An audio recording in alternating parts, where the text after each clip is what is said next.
Hey everyone, this is Talking of Carl again.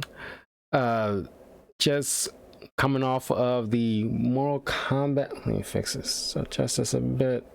So, just coming off of the Mortal Kombat movie on HBO Max. God, bravo! Like this is not like Dark Knight movie level of greatness, but damn is definitely a great movie in my opinion, especially if you're Mortal Kombat. Well, I won't call myself like a Mortal Kombat fan, but I am familiar with the Mortal Kombat legacy and history, and I do enjoy Mortal Kombat. I'm a Street Fighter, more so a Street Fighter fan than Mortal Kombat, but I do have my appreciation of Mortal Kombat. I've been looking forward to this. Uh, Today is officially April 23rd, my birthday. Uh, I could not. I mean, I'm taking a break on like doing like walkthroughs and stuff like that for a little bit, for the entire weekend. But I could not avoid. I want to say I could not avoid. I don't want to miss out on doing like a review because I knew I was going to watch this and Falcon and Winter Soldier episode 6 spoiler review, which is up on my YouTube channel currently right now, www.youtube.com/talkingofcarl. Check that out if you will. I have my 2 cents to add about that, but man, this one is bananas. First and foremost, I gotta say, I love Liu Kang. Sub-Zero is my favorite Mortal Kombat character in the entire franchise, and Liu Kang is probably number 2. But man, the guy who they cast as Kano is freaking hilarious, and it's like, everything he says is just like, just freaking funny, man. It's like it's hard for me to remember because I try to remember because I got like 2 different things that I wanted to review that's in my head, so it's like hard to like focus on like everything. But like most of what he says is just like, I want to say most of it, everything he says is like so hilarious. Sugar Ray Jacks, hey, thank you for following, man. Man, that was just hilarious. Like I loved it. Like, I was not much of a Kano guy, but in this movie, he is just hilarious. It's like like, of course, this could be full spoilers. So if you haven't seen the Mortal Kombat movie yet on HBO Max, check that out first. Then come back, watch this. Hopefully, you'll be watching this on YouTube later on once you probably already finished watching. But right, I mean, I got to say, like the main character Cole Young, it's like. Okay, no problem, man. Like, just watch this on. I'll have it posted on YouTube right away, like later on, so you can watch it. So if you don't mind, go to youtube.com/talkative Carl, same name. You'll find my channel, and you can subscribe there. Okay, so let's give him a few minutes.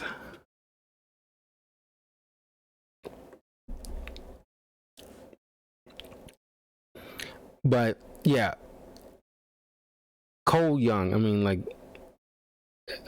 well, when in the beginning of the film, like you got like Hanzo Azashi, aka Scorpion, him and his family. I mean, it's always been different interpretations. It's always been one child, but they kind of play like a little fast and loose with his origin a bit by including him, a baby girl who I thought was Cole Young as a baby, but this is like set way in the past, like feudal Japan stuff apparently, and not modern day.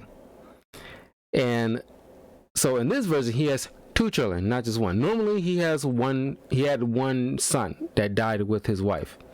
Because it's kind of like Batman stuff. Like Scorpion always have his family killed.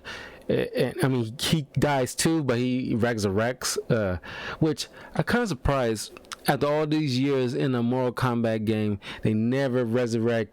Well, the other characters who had some version of a resurrection, they never bothered to resurrect Scorpion's wife and child. I found that, bizarre.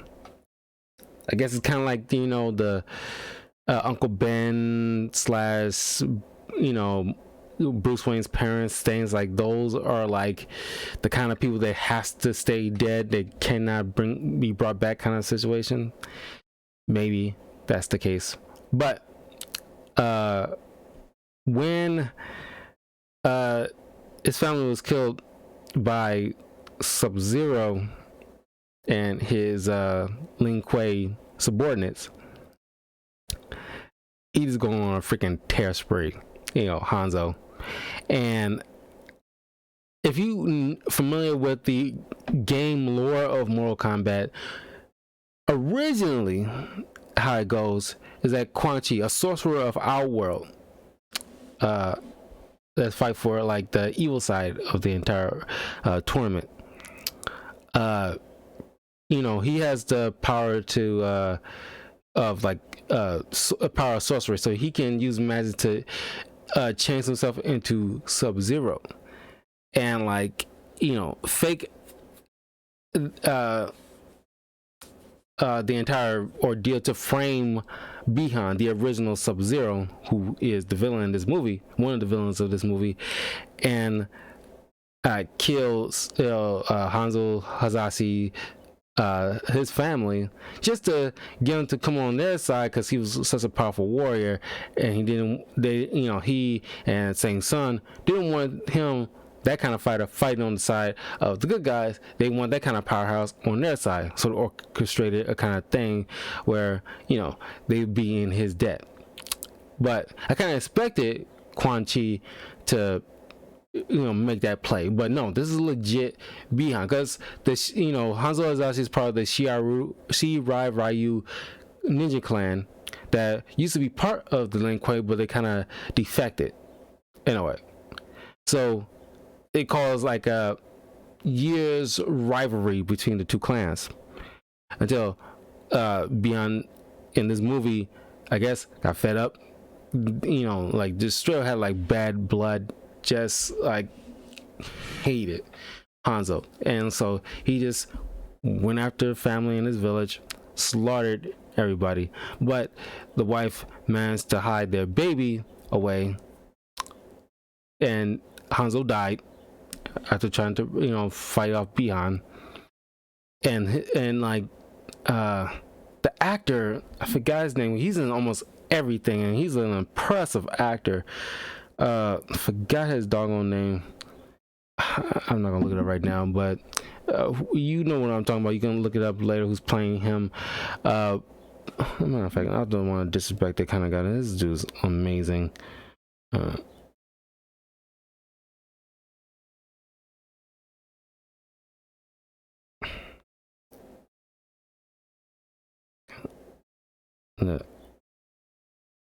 IMDb.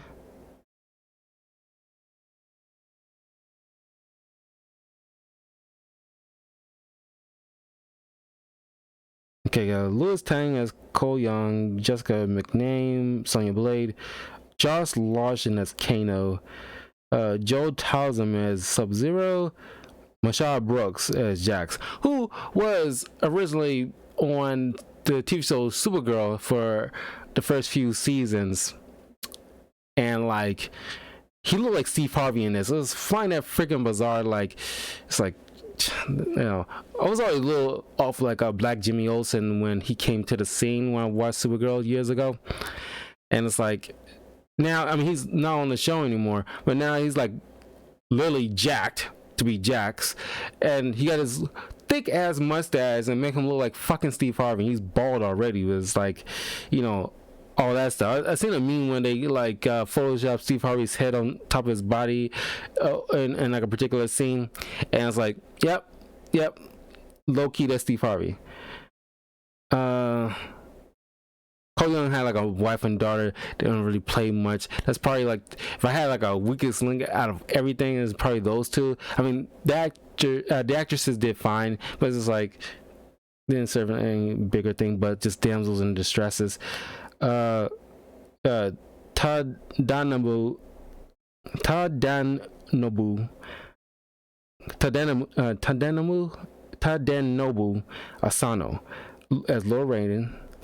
Uh, Hiroyuki Sana as Hanzo Hazashi Scorpion.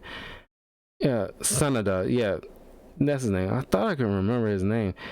Chinhan as Shang Tsung, who was the accountant in The Dark Knight. And all I can think about, because that's the only thing I ever seen him in. I'm pretty sure he's been in other stuff, but it's like all I can think about him is like bringing up how he's great with calculations. Ludi Lin as Liu Kang, Max Hong for Kung Lao, CC Stringer as Melina. And matter of fact, I think if I'm remembering correctly, she hasn't been in much of everything. This is probably one of her first big roles she's been in. Mel Johnson as Natara, who I didn't expect Natara to be in this. She's kind of like a vampiric lady from a different realm, because like it's not just Earth realm and Outworld. There's other realms in the Mortal Kombat universe, and Natara's like a vampire kind of creature, with actual bat wings. That's from a different realm altogether. Nathan Jones is Raiko. I vaguely remember Raiko. He's not a big player in the game that much anyway. Daniel Nelson as Cabalic. Holy crap, this dude's actually like a chiseled, like Hercules kind of dude. Like holy shit. And like Cabal is pretty much all masked up and everything. I think maybe because he's mostly masked up, so I think because I looked in the credits, they actually had like a voice actor to do Cabal's voice, and I don't think that was. I don't know who Daniel Nelson is, honestly. He's probably a relatively new actor. Don't know if that was him doing the stunt work in the actual movie and the voice work, or just the stunt work, or just the voice. I don't know about that.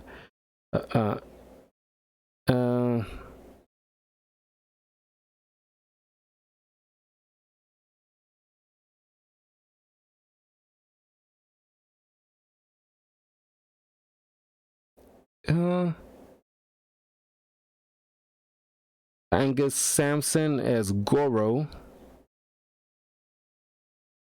Yeah. Damon Harriman doing Cabal's voice. So the previous guy was the actual man in the suit.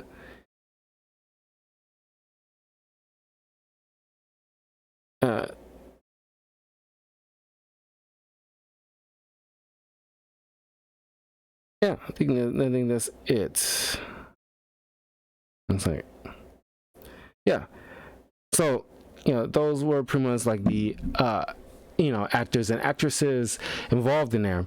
But I gotta say, they obviously going to make a sequel to this. I think this should have done well enough to warrant a sequel, because you can. The one thing, like, I was kind of like, this is supposed to be the first, well, not the first tournament, but like for modern day, it's supposed to be the first tournament. And in the original canon, Johnny Cage was supposed to be part of the roster, but they didn't include him. They're gonna be including him in the next one because he was teased. So it'll be surprising who they'll pick to play Johnny Cage. But anyway, this Cole Young's supposed to be like the audience eyes, and people who are not familiar with Mortal Kombat lore like that or never played the game. Cole Young's supposed to be the eyes into this whole thing. If it helped you, that's great. But honestly, I don't think it was necessarily needed. We seen a lot of martial arts movies back in the day where we can just follow the main character, which normally is supposed to be like Liu Kang or Johnny Cage maybe, or either Sub-Zero's little brother, and not Beyond. Beyond's the older brother. He had like a younger brother who I suspect would be in a sequel. What's the hell is that name? I looked it up again. Oh my god! I keep knocking my camera over.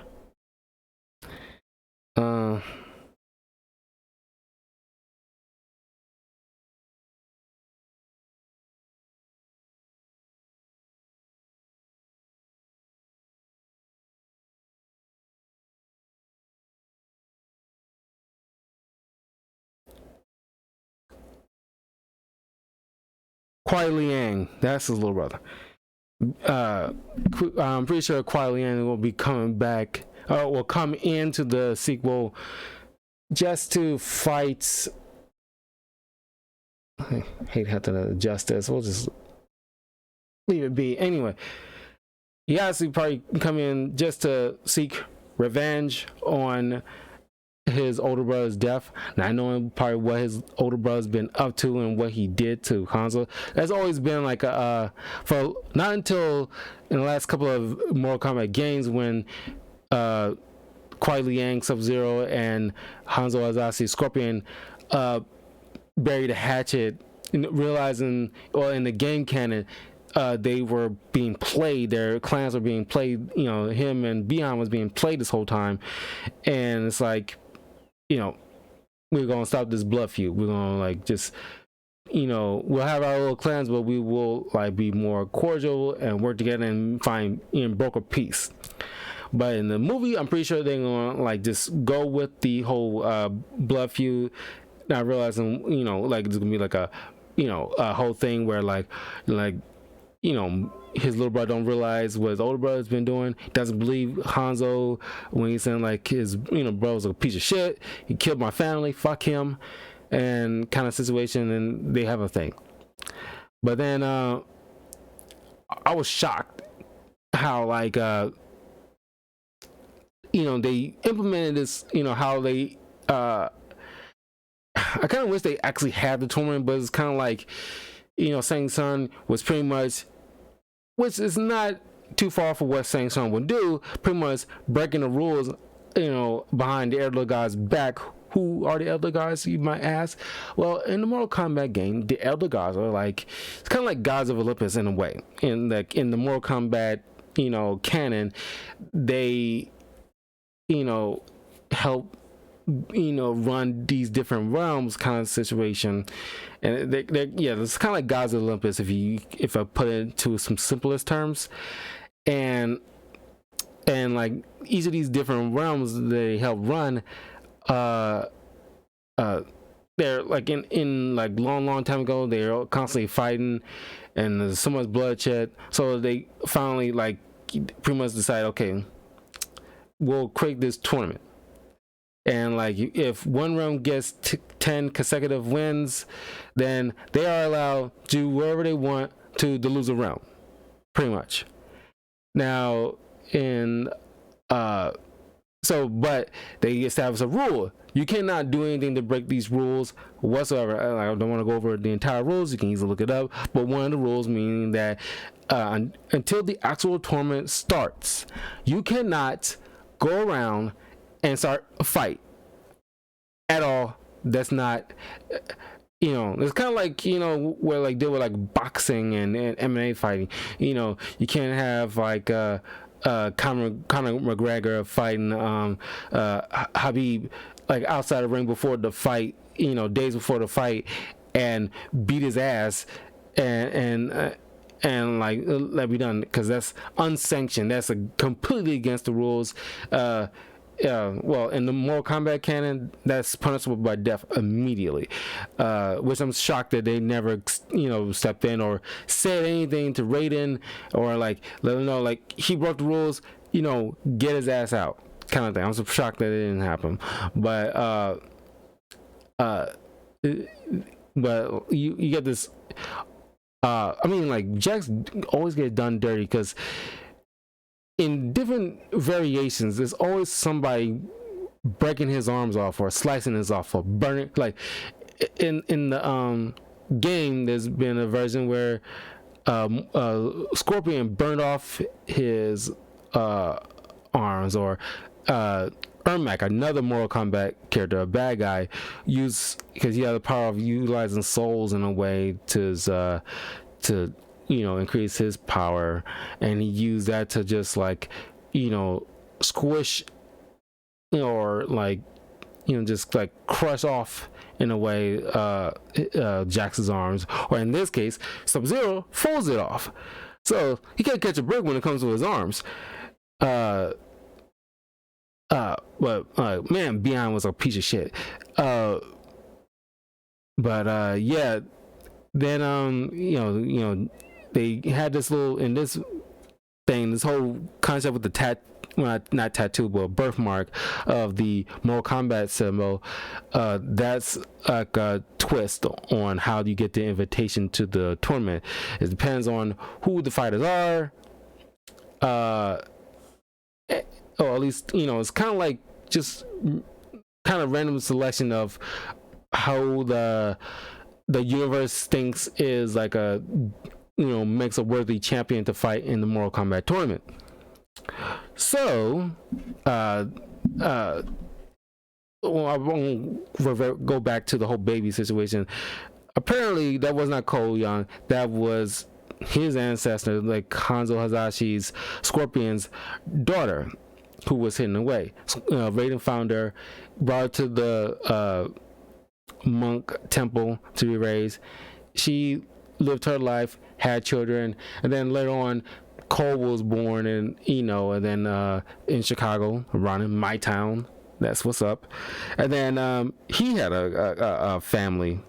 He got a wife and a daughter, who for a split second I thought that was because she didn't look like him.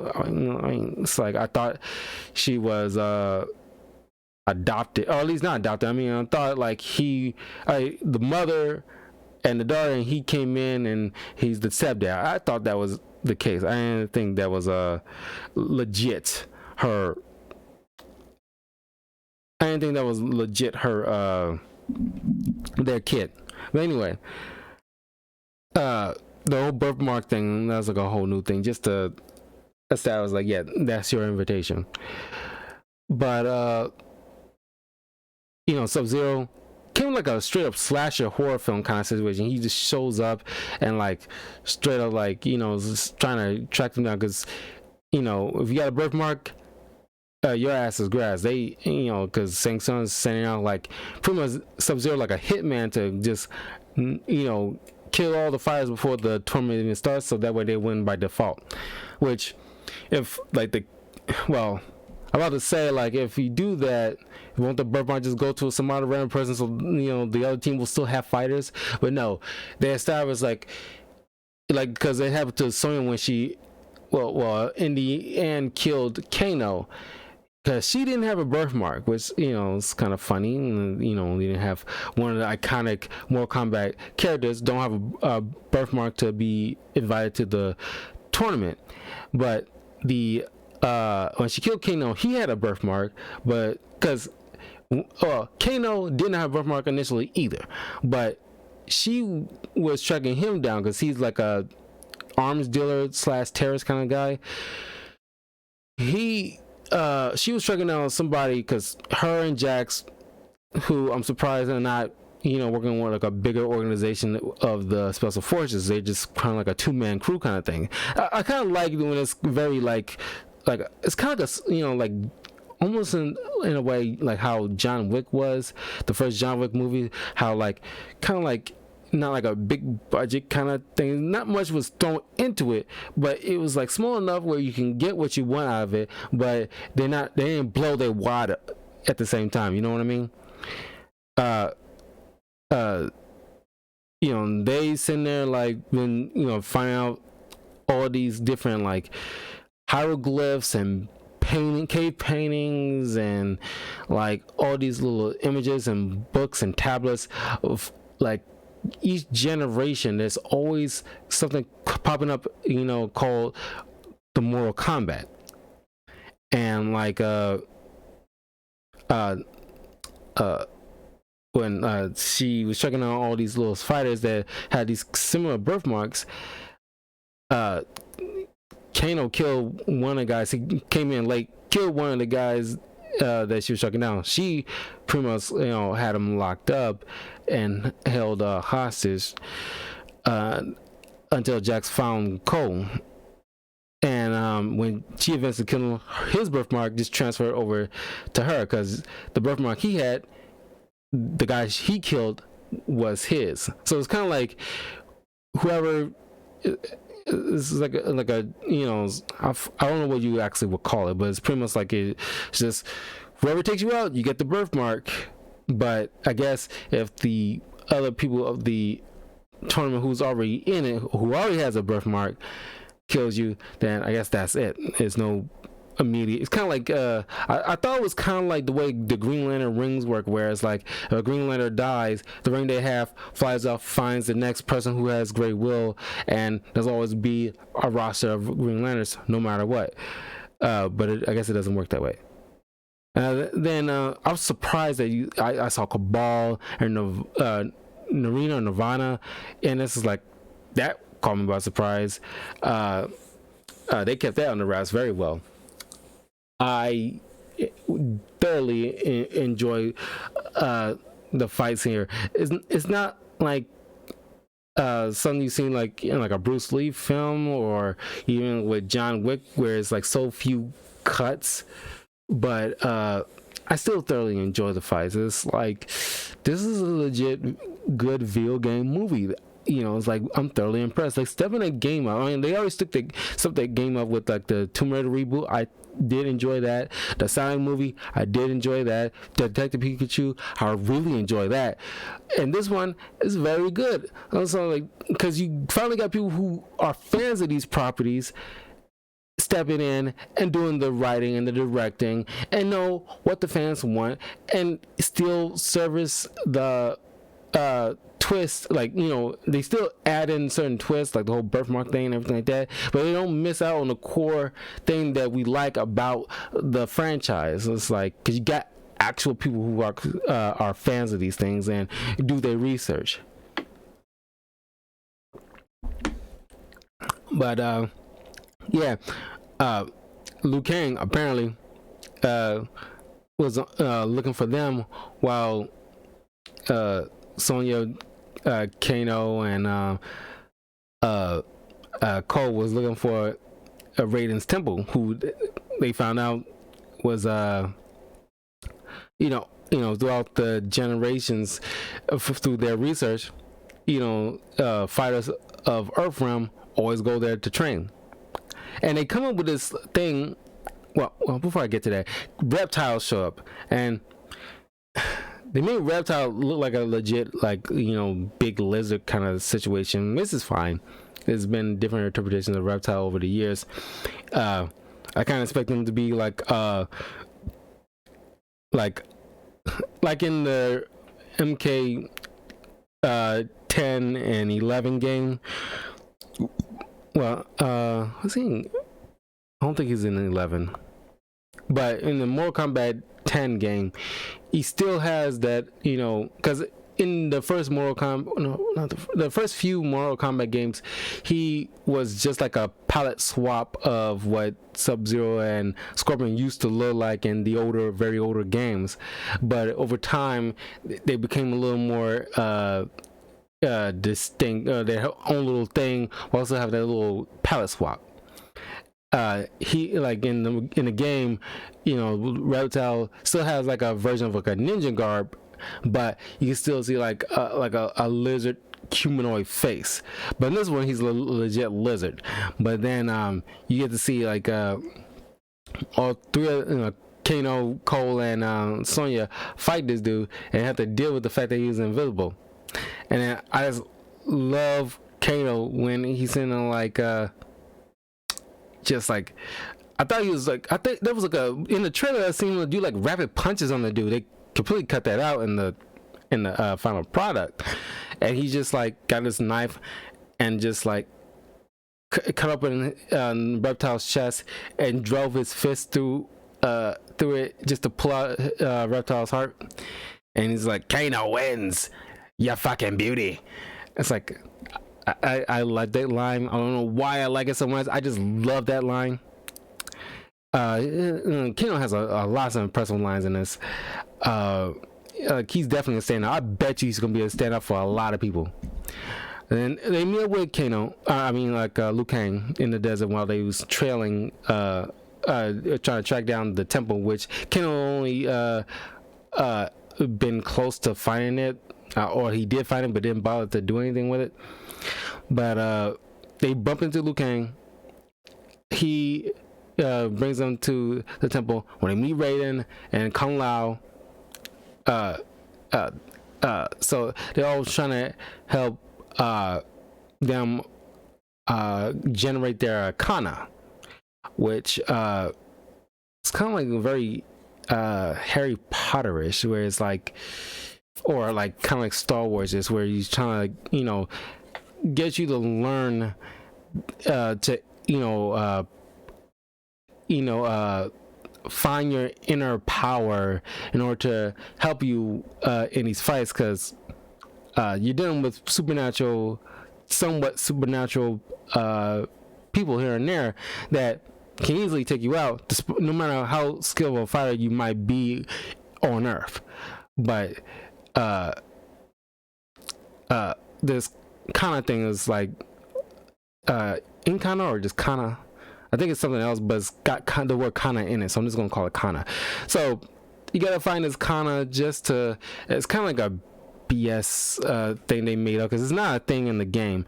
They came up with this idea so that way it'll show them generating their own little unique power, where you Liu Kang generate fire. Kung Lao wills his head to do all kinds of crazy things, and Kano was the first person who generated his Kana, which is like he used his right eye to generate a laser beam.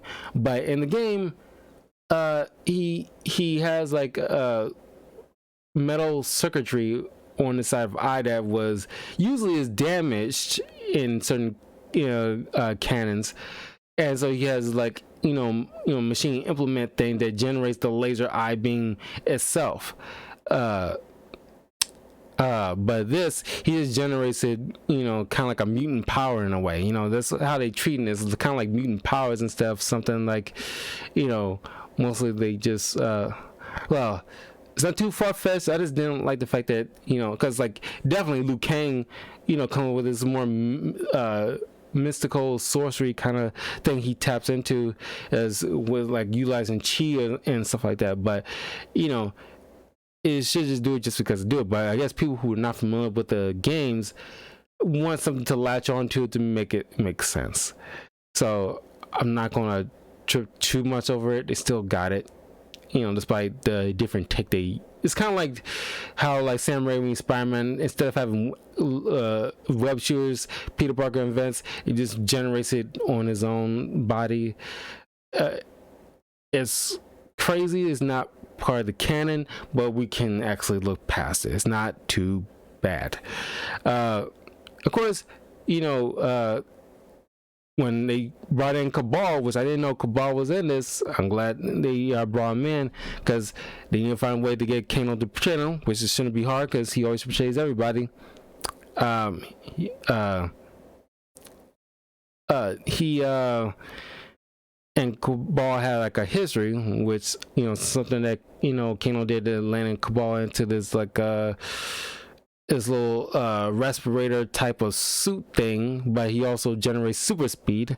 I guess it's part of his Kana. It's kind of dumb, but whatever.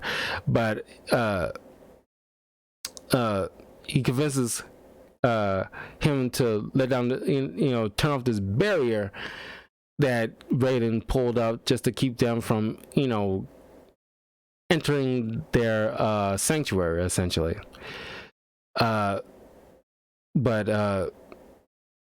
he destroyed it. They all fight. They found Jax somehow. I guess I guess Liu Kang or Kung Lao found him, and they brought him back to put him back together. They somehow, the monks there put in these prosthetics. It's where'd you get the technology to get that put together and make it work with this kind of environment that you're in? whatever, but he uses his kana to make those arms to be generated into like full blown workable machinery. Okay, instead of just having somebody who has some scientific know-how to make legit those things by man-made level stuff, and not have it to be mystical mumbo jumbo about it. Once again, I'm not gonna like trip too much over it. But then what happened next?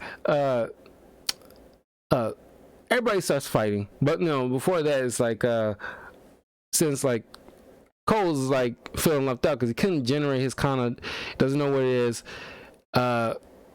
He was allowed to go home by Raiden, and thinking like he's gonna forget all of this. It's like, wasn't you was told earlier in the movie that as long as you have that birthmark, which you still have, they will still track you down and try to kill you and anybody that's who's with you at the time. And it's like, that's still a thing. Why would you go back? That's something that was like odd to me. It's like, why would you go back? It's like, you're part of this, whether like you're generating your kana or not. You're still part of this. So no matter where you're gonna go, they're not gonna try to track you down. It's blatantly obvious how, like, as much as they've been tracking y'all down every which way possible. But then they got into a fight, but they escaped, but not before Kung Lao, who got his soul taken by Shang Tsung, which was nice to see them actually pull off the Shang Tsung stuff. That's amazing. But that put Liu into a bit of a distraught state. But then Cole came up with the idea of, okay, why don't we divide and conquer? Like, so they each go after a particular bad guy. And then like, of course, like I mentioned, they all defeat their respective bad guys, but Sonya, who going after Kano, kills him, got her birthmark, and then generated her kana fairly fast. It's like she had because like, and again, she has like a ring or wrist mounted thing to shoot these little pink purplish beams, like a little kind of like these little like several ring like generated constructs that fires like a pulse. And it's like, you came up with that, you managed to get that set up fairly quickly. Like Kano and Cole had to like fight vigorously in order to get their kanas up and working, and yet you're just like that. Okay, it's weird, but I guess they had to move quickly. Or we're getting towards the end of the movie, let's just give her stuff, which is fine. I guess as long as it's not too out of pocket, and them getting to there fairly quickly, it's not too much of a bother. As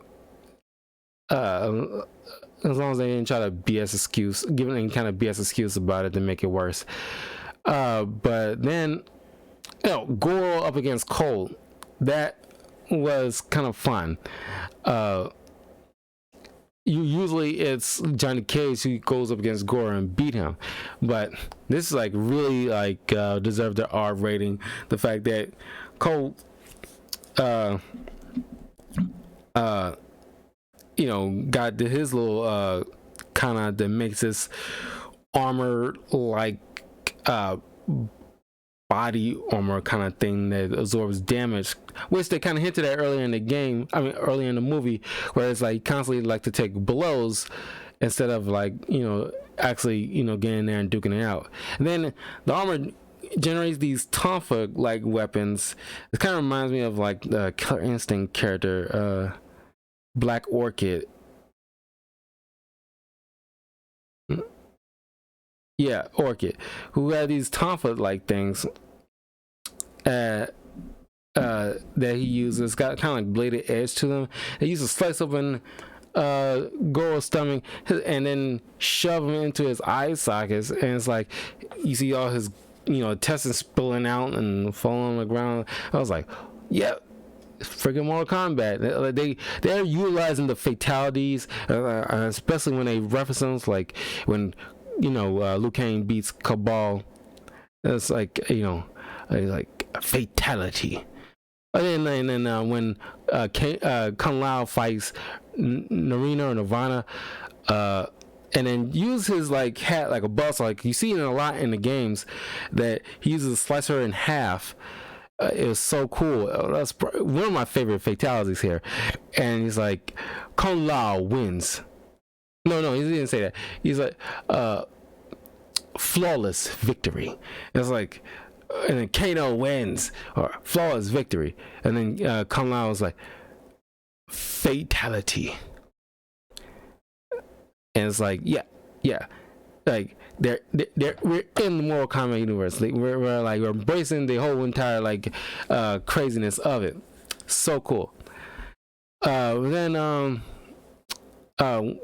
towards the end, when the Cole tries to take on Sub-Zero, who kidnapped his wife and daughter, who when he found them, like I said, it's kind of like a slasher movie because he's just sitting there like behind, like since he tried to get her daughter all packed up so they can try to get out of their little cabin hideaway, and then she entered one room right by the front door, and then when she entered out, Sub-Zero was right behind there, and it's like a freaking slasher movie, I'm telling you.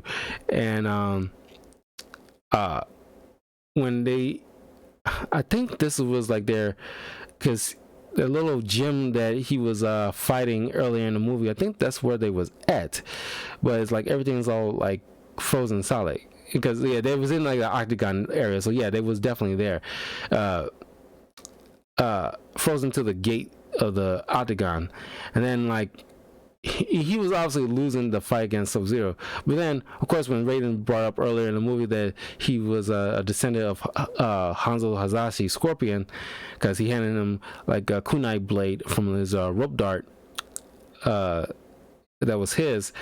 At first I thought, I don't know, he Cole somehow channeled his because the dried up blood was of Hanzo was still on the blade, and I thought he maybe probably like channeled or used some kind of mystical crap to summon his ancestor from the great beyond, from hell.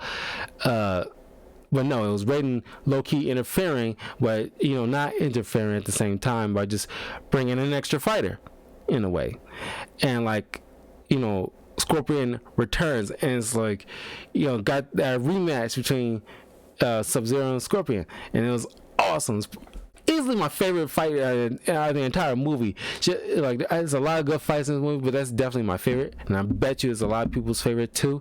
And it's like straight up like the game. It is straight up like the game, man. It's like Sub-Zero building his ice walls. Of course, you see it in the trailer, freezing the blood, turning the dagger, stabbing him, throwing Scorpion into the ice wall, and then of course that Scorpion, get over here. And it's like just shooting his rope dart, dragging him towards him, and just the fight is amazing. Probably the best fight out of all the entire movie. Is so good. And then the 2v1 against Sub-Zero with Cole and Scorpion was amazing. And of course to beat him, I guess Hanzo maybe was told by Raiden, or maybe you just know by looking at Cole's face, like, yeah, like this is my kin. And it's like, and of course he speaks Japanese throughout the entire movie. It's just pretty much telling him like, the Hazashi name will live on. And then he departs. Don't know if he goes back to hell or just leaves on his own accord and just is no more. He knows his name is bloodline live on, or no, that's what he says, like the bloodline of the Hazashi bloodline will live on. Uh, and then of course he did his fatality on Sub-Zero when he like pull off his mask and like shoots out fire, a flamethrower through his mouth, just like a real fatality. And you see the skull part on his face, but usually in the game his whole head turns into a skull when he does that, but he just does it partly the way. I guess they didn't have the entire budget to go with the full skull, but as long as they still did partially, still serviceable. But yeah, then of course they didn't actually have the tournament. That's probably gonna be in a sequel. Then you're actually gonna be in a tournament because they didn't actually be in a tournament. This is a very intimate, small, kind of budgeted movie that's been in the works for years, and I think they did like, an impressive job with what they had to work with. I'm looking forward to the sequel. I gotta say, I kind of honestly have done without Cole. I am still, I still believe that. I've been saying that since they did the first trailer of Mortal Kombat months ago. It's just like, man, I can have done without Cole. It's like he's for the audience who's not in the know. But I'm pretty sure they could have figured out a way to have the non-Mortal Kombat people or fans or whatever to be able to get into this without the need for some kind of outside looking in character. They can just like, I don't know, maybe they didn't feel like it would be done well and you might lose most of the viewers, but honestly they could have figured out a way. Personally, it's just like, I don't, because Cole is not, in case you don't know, Cole Young is not a Mortal Kombat character. He's not, it's never been in like a Mortal Kombat game. He's not part of the canon. I'm pretty sure in any future Mortal Kombat games, they're gonna probably make him a character now, which like, he's not, Hanzo Azashi only had like one kid and he's dead. Maybe in the game, maybe he'll have like a illegitimate kid, and that'll be Cole Young. Maybe that's what they'll do. I can bet you dollars to donuts they'll try that. But I think this is a legit movie. You guys should definitely watch this, support it, because we should. This is probably like Sonic gonna have a sequel, and I'm pretty sure the live action Pokemon movie will have some kind of sequel to it. But this definitely going to have a sequel. This could easily be an entire franchise on its own terms. Just like, swapping out different people or even bringing some people back, because they do resurrections in the games. It's not unheard of, so they can bring a lot of people back. Even if they die in one era, they can, like Melina, she died. But she can easily be brought back through mystical means very easily. So they can easily swap out certain characters for a roster for a particular movie, and then bring in whole new people and then swap them out, kind of thing. They can do this for at least a good handful of movies. Don't know how long they expect this to go, but I believe it would be significant. But yeah, that's my review of the Mortal Kombat movie. I definitely love it. Definitely, deserves everybody's support. I want to see this thrive, because this, because for a good period right now, we've been getting not like high quality level of like maybe Dark Knight movie level kind of video game films, but they still have been good nonetheless to warrant them to have their credit where credit is due. The Tomb Raider reboot, I kind of expected like a sequel to that by now.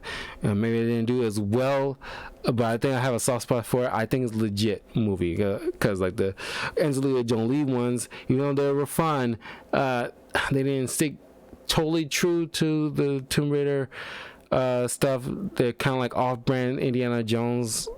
They're trying to be Indiana Jones, but with the Tomb Raider, which Tomb Raider is Indiana Jones, but it's just like, it wasn't like it wasn't connecting in some areas. But the rebooted one, definitely check it out because that's supposed to be in canon with the reboot games, which are very good. Like